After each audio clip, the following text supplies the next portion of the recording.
কাজের শেষে ভাই যখন বাসার দিকে যাচ্ছিলাম তখন দেখলাম যে সামনেই আমার এই যে ভাইটা ফল কাটতেছে। কীভাবে ফল কাটে আপনাদেরকে আজকে শেয়ার করব।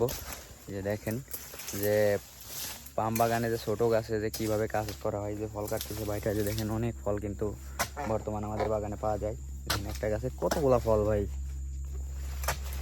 প্রচুর পরিমাণে কিন্তু ফল আছে এখন আমাদের বাগানে। তো দেখতেই পারছেন যে দেখেন যে পাম অয়েল বাগানের কাজ কেমন, এবং স্যালারি কিন্তু পাম বাগানে ভাই আল্লাহর রহমতে ভালো মানের স্যালারি আসে আমাদের পাম বাগান থেকে। আমরা পাম বাগানে কাজ করি, পাম অয়েল বাগানে।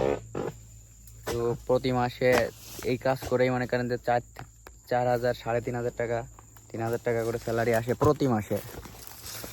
আপনাদেরকে দেখাই, দেখেন একটা গাছে প্রচুর পরিমাণে কিন্তু ফল ভাই এখন। আর এই একটা গাছে যখন অনেক ফল পাওয়া যায় তখন কিন্তু মনের ভিতরে অনেকটা ভালো লাগে, কারণ একটা গাছ অল্প সংখ্যক গাছের থেকে কিন্তু অনেক পরিমাণে ফল কাটা যায়।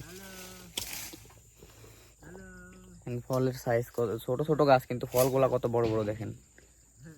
আপনাদেরকে দেখাই,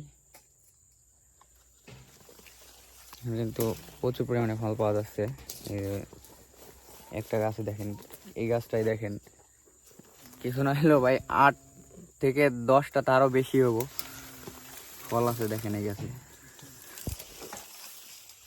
প্রচুর পরিমাণে কিন্তু ফল ভাই গেছে। রিজিকে থাকলে সব কিছুই হয়, আর মনোযোগ দিয়ে কাম করা লাগবে। আর ছোটো গাছের মনে করেন যে সবসময় ফল বেশিই পাওয়া যায়। দেখেন আপনাদেরকে দেখাই, এটা খুব দ্রুততার সাথে কিন্তু কেটে যাচ্ছে।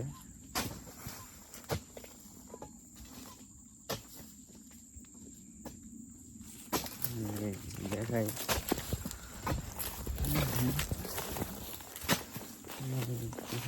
কিন্তু ঘুরে শেষ করা যায় না। আবার কাজ শেষে কিন্তু এই যে এগুলো পাতাগুলোও কিন্তু এভাবে শোষণ করা লাগে। আর দুজন থাকে ছোটো গাছে কাজ করতে, অবশ্য দুজন লাগে। একজন শুধু ফল বের করে এবং একজনে যে ফল কেটে যাব এবং দু একটা পাতা যা কাটবে সেগুলো কিন্তু বাইর করা হয়, মানে শোষণ করে রাখে ভাই। ওই যে দূরে দেখতে পারতেছেন যার এক ভাই ও কিন্তু ফল বাইর করতেছে। তো ভিডিওটা যদি ভাই ভালো লাগে অবশ্যই একটু সাপোর্ট দিন।